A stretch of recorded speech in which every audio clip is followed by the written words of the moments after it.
Did you know that some of the most iconic songs of the 1970s never hit number one on the charts? It's hard to believe, right? After all, these tracks have become the anthems of entire generations, shaping the landscape of music and culture. Yet despite their legendary status and timeless appeal, they somehow missed the top spot when it came to chart performance. Join us as we take a trip down memory lane to discover the 1970s classics that never hit number one, but should have. Number 10, 1975, Walk This Way by Aerosmith.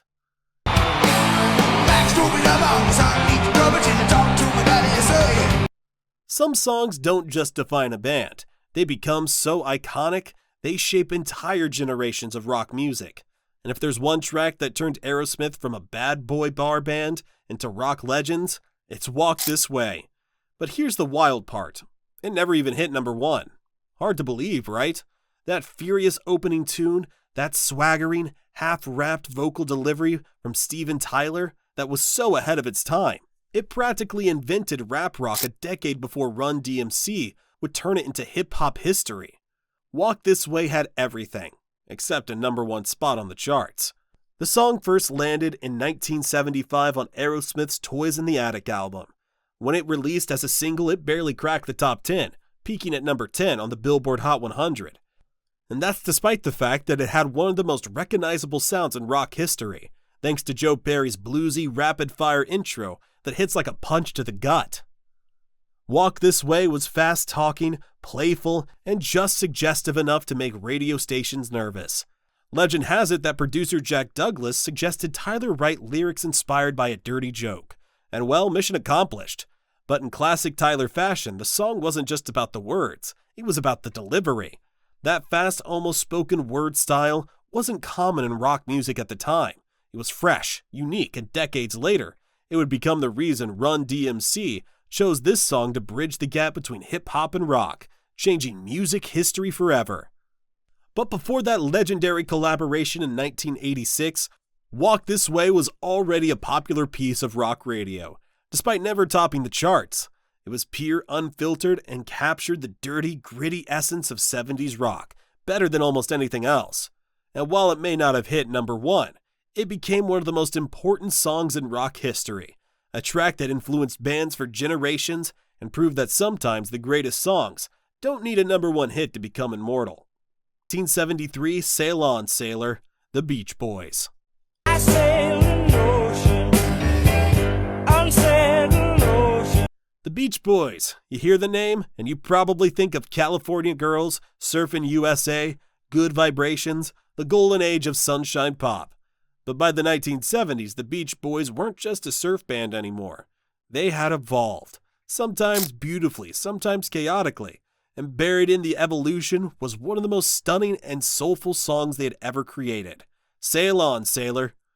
Released in 1973, this track should have been a monster hit. It had the aching depth of a gospel song, the warmth of classic Beach Boys harmonies, and an almost cinematic quality that made it feel like a lost classic, even when it was brand new. But instead of climbing to the top of the charts, Sail On, Sailor barely made a dent, peaking at a criminally low number 79 on the Billboard Hot 100. So what happened? Well, by 1973, the Beach Boys were fractured. Brian Wilson, the band's creative genius, was struggling with mental health issues and was barely involved. The rest of the group was trying to keep things afloat, and in the midst of all that, they recorded Holland, a brilliant, underrated album that included this absolute gem of a song. But Sail On, Sailor had a messy birth. The track was initially written by Brian Wilson, Van Dyke Parks, Tandon Almer, Ray Kennedy, and Jack Riley. Yes, 5 different writers. When it came time to record, the lead vocals didn't even go to a classic Beach Boys member. Instead, they handed the mic to Blondie Chaplin, a South African musician who had recently joined the band. And let's be honest, he killed it. His gritty, bluesy voice brought a whole new dimension to the Beach Boys sound, making the song feel like a desperate, soulful plea. And that's what makes Sail On, Sailor so special. It's not a beach song. It's not about cars, surfing, or teenage dreams. It's about survival. The lyrics paint the picture of someone who's barely hanging on, adrift in the world but still pushing forward. Always needing, even bleeding, never feeding all my feelings. It's haunting. It's beautiful. It's the Beach Boys. and not as you know them, and yet for all its brilliance, it was overlooked. Over the years, it became a fan favorite, with critics and fans realizing just how ahead of its time it was. They got a second wind when the Beach Boys re-released it in 1975, and this time, it did slightly better, reaching number 49, but still no number 1 spot. Number 8, 1971, Iron Man, Black Sabbath.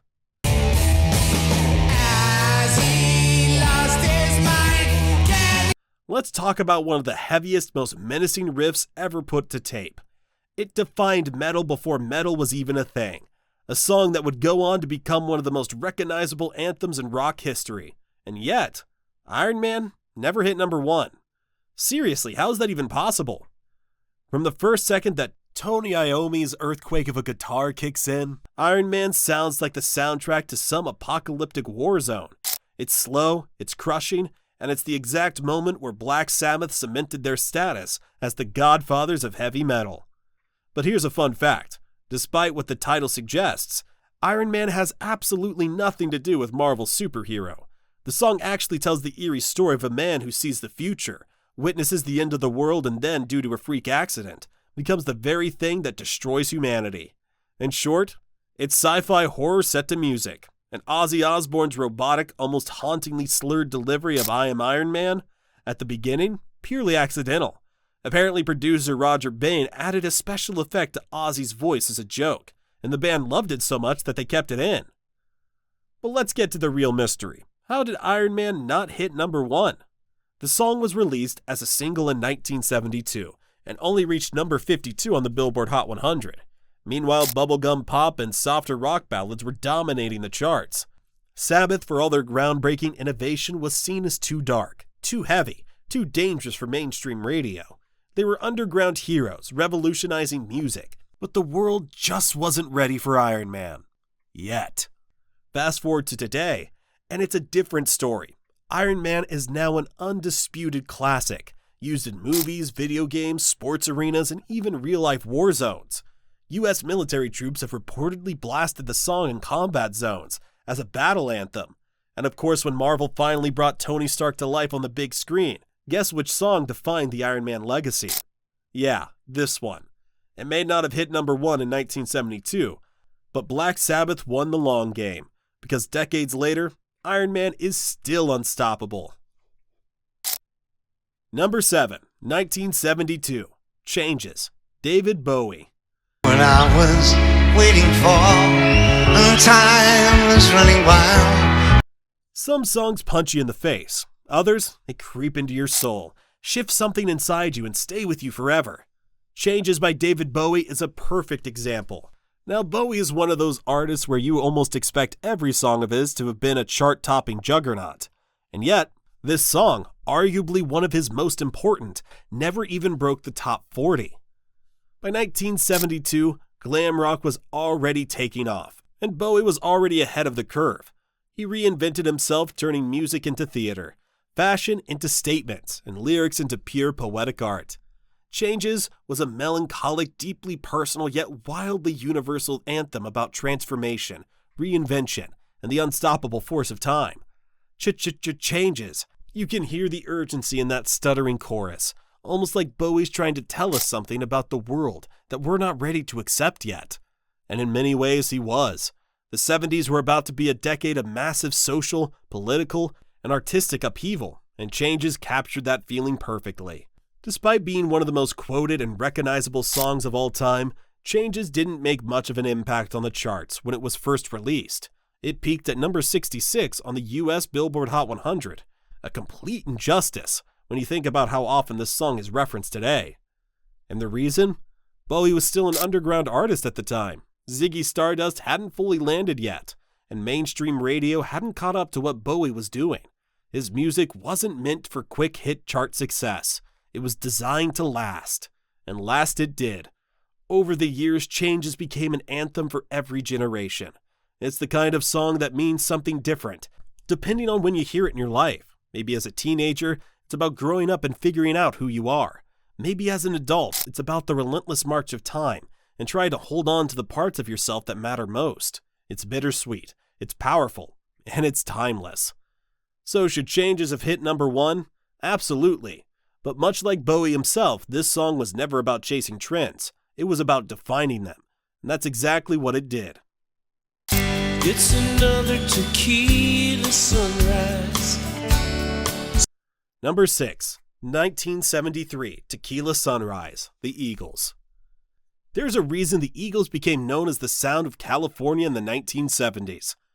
They were the perfect combination of smooth harmonies, thoughtful lyrics, and that warm, breezy vibe that made you feel like you were driving down the Pacific Coast Highway, wind in your hair, with the sun setting over the ocean. And yet, for all their success, Tequila Sunrise never quite made it to the top of the charts. It's almost unbelievable, right? How did a song that captures the essence of the 70s, the laid-back Southern California lifestyle, the yearning for love, and the bittersweet reality of heartache, miss out on the number 1 spot? Released in 1973 as a single from their Desperado album, Tequila Sunrise was written by the band's guitarist, Don Henley, and legendary songwriter Glenn Frey. From the moment it opens with that smooth guitar tune, it's easy to imagine yourself sitting at a bar with a glass of tequila, staring into the horizon, lost in thought. The lyrics tell the story of a man who's caught between love and loss, the moment of a new beginning, and the realization that his past may always hold him captive. What makes Tequila Sunrise stand out is the effortless way the Eagles blend rock with country and folk influences, creating a sound that feels both timeless and distinctly of its era. That ability to cross genres was key to the Eagles' success, but it also meant they were too sophisticated for some listeners. The song hit number 64 on the charts and is often remembered as one of their underrated gems. Despite not reaching number 1, Tequila Sunrise has continued to be part of classic rock radio and has earned a special place in fans' hearts. Number 5, 1973, LaGrange, ZZ Top. Rumors spreading round that Texas town. LaGrange by ZZ Top may not have hit number 1, but it became a popular part of rock and roll for good reason. Released in 1973 on their album Tres Hombres, LaGrange is the kind of song that gets under your skin. It's got that signature ZZ Top sound, the dirty, gritty, whiskey-soaked blues with a touch of Texas swagger. If there's a song that gets you tapping your feet or bopping your head almost instantly, it's LaGrange. Did you know LaGrange was inspired by a real place? It's named after a small town in Texas, where a legendary brothel, the Chicken Ranch, stood. The place was notorious, attracting men from all over the state, and was famously featured in The Best Little Whorehouse in Texas, which would later be adapted into a Broadway musical and film. The song's lyrics are more playful than anything else, hinting at the kind of seedy but captivating mystique that surrounded the Chicken Ranch. But here's the strange part. Despite all of its infectious charm, LaGrange only peaked at number 41 on the Billboard Hot 100. How did this electrifying groove-heavy anthem not hit number 1? The truth is, ZZ Top's unique blend of blues, rock, and boogie was just too raw for mainstream radio at the time. The band was seen as a bit of an anomaly, too rough around the edges, too gritty to match the smooth sounds dominating the charts. However, LaGrange became a defining anthem for the band, and it solidified ZZ Top's place in rock history. Today it's often regarded as their signature song, a representation of everything they stood for, unapologetic, carefree, and full of swagger. And though it may have never hit number 1, its cultural impact is undeniable. It remains a song that people still play when they want to feel the groove, the blues, and the unrestrained energy of rock and roll. Number 4, 1975, Born to Run, Bruce Springsteen.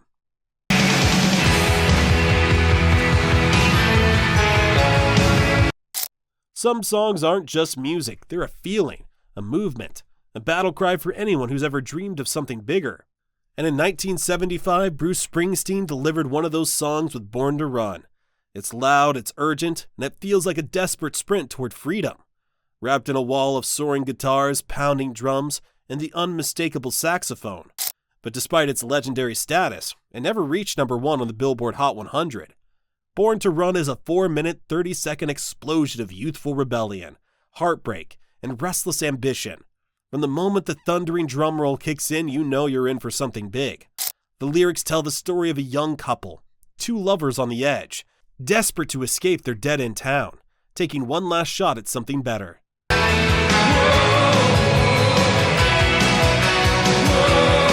Tramps like us, baby, we were born to run. It's more than just a lyric. It's a promise to anyone who's ever felt stuck, who's ever stared out the window and dreamed of the open road. Springsteen packed the song with everything he had. Layers of guitars, keyboards, glockenspiel, and of course, Clarence Clemons' legendary sax solo, which might just be one of the greatest in rock history. And yet somehow the song only peaked at number 23 on the Billboard Hot 100. How does that happen? Well, for starters, Born to Run didn't fit neatly into any radio format at the time. It was too epic for pop radio, too anthemic for straight-up rock, and too dramatic for anything in between. The song launched Springsteen into stardom. He landed on the covers of Time and Newsweek in the same week, an unheard-of feat for a rock musician. And while the charts may have denied it, a number one spot, the fans did not. To this day, Born to Run is one of the most electrifying live songs in history. When Bruce and the E Street Band play those first few notes, stadiums erupt. Number 3, 1975, One Day in Your Life, Michael Jackson. One day in your life. Let's talk about a hidden gem from a time when Michael Jackson was already well on his way to superstardom. But the world hadn't quite seen him at his peak yet. One Day in Your Life was released in 1975 as a single from his album Forever, Michael. The smooth ballad wasn't just an emotional plea. It was a sneak peek into the future of Jackson's artistry. Yet despite its richness and undeniable emotion, the song never got the recognition it deserved, peaking at number 2 in the UK, but missing a top spot in the US. One Day in Your Life is one of those ballads that stays with you. It's classic Motown, with a dose of Jackson's growing sophistication as an artist. The lyrics, simple, heartfelt, yet profound, speak to a love lost and the inevitable regret that comes with it. It's the kind of song that pulls at your heartstrings, a reflection of Jackson's vulnerability and early ability to connect with his listeners on a deeply emotional level. The feelings of longing is palpable, universally relatable, whether you've lost love or lost time itself.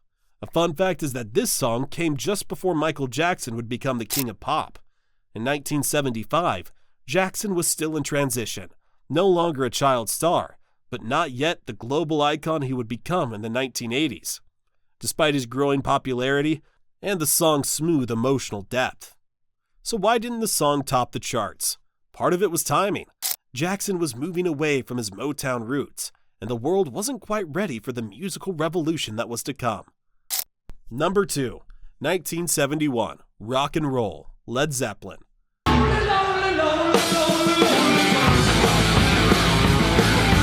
When you think of the term rock and roll, what comes to mind? Fast guitars, electric energy, and a particular revolutionary spirit, right? Now imagine those characteristics turned up to 11 and squeezed into a song that, despite its legendary status, never made it to number 1. Rock and Roll by Led Zeppelin was one of the most electrifying tracks of the 1970s, yet shockingly it peaked only at number 47 on the charts.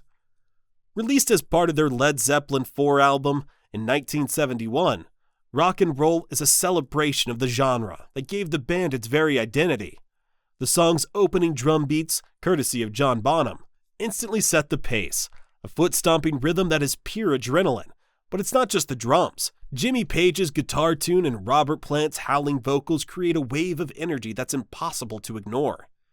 In fact, it's almost as if the song itself is a summation of everything that was great about rock music in the 70s. The rebellion, the energy, and the sheer thrill of the moment.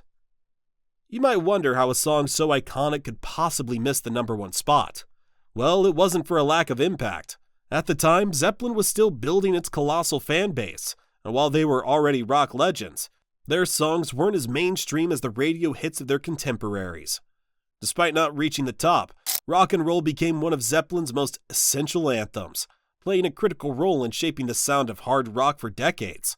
It's a song that feels as timeless as the genre it celebrates, and its influence continues to echo through rock music to this day. The fact that it didn't top the charts doesn't diminish its legacy in any way. Rather, it shows that sometimes the most revolutionary songs are the ones that don't always play by the mainstream rules. Number 1, 1975, Tangled Up in Blue, Bob Dylan. Early one morning the sun was shining, she was lying in bed. Let's wrap this video up by slowing down for a moment and taking a look at one of the most complex, poignant, and utterly beautiful songs ever written. Bob Dylan's Tangled Up in Blue from his 1975 album, Blood on the Tracks, is a masterpiece that weaves through time and emotion in a way few songs ever have. And yet, despite being one of Dylan's most beloved tracks, it only reached number 31 on the Billboard Hot 100. What is it about this song that feels so endlessly captivating? For starters, Tangled Up in Blue marks a departure from the more straightforward folk songs of Dylan's earlier career, embracing a more complex narrative structure. The song's lyrics take you on a winding journey through love, loss, and reflection, using non-linear storytelling that mirrors the confusion and mystery of relationships. Dylan's storytelling is at its best here, layering verses that jump between past and present, creating a sense of disorientation, yet it somehow feels completely coherent in its emotional core. You can feel every bit of the heartache and regret in his voice. One of the most incredible things about Tangled Up in Blue is how its lyrics remain ambiguous, enough to invite countless interpretations. Who exactly is the woman in the song? Is she a past lover, or perhaps a series of different women representing the various stages of Dylan's life? The mystery behind the song's narrative is a huge part of its charm, and the reason it continues to captivate listeners all these years later.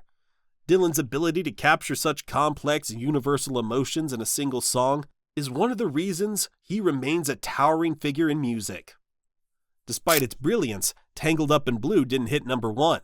In 1975, Dylan was experiencing a renaissance in his career, moving away from his 60s folk icon persona to embrace a more introspective and mature sound. While this new direction was critically lauded, mainstream audiences were still somewhat divided about the new Dylan. The timing of the song, coupled with the evolving music landscape of the mid-70s, likely played a role in its relative underperformance on the charts. Still, Tangled Up in Blue has become one of Dylan's most acclaimed songs, a reflection of his unparalleled ability to weave intricate emotional landscapes into music. Over time, it's grown in stature, and its influence on singer-songwriters and rock music in general is undeniable. So, while it may not have hit number 1, its place in music history as one of Dylan's finest works is secure. Which of these 1970s gems do you think should have definitely been a number 1 hit? Drop your picks in the comments down below, and don't forget to like, subscribe, and tap on that notification bell for more amazing videos like this.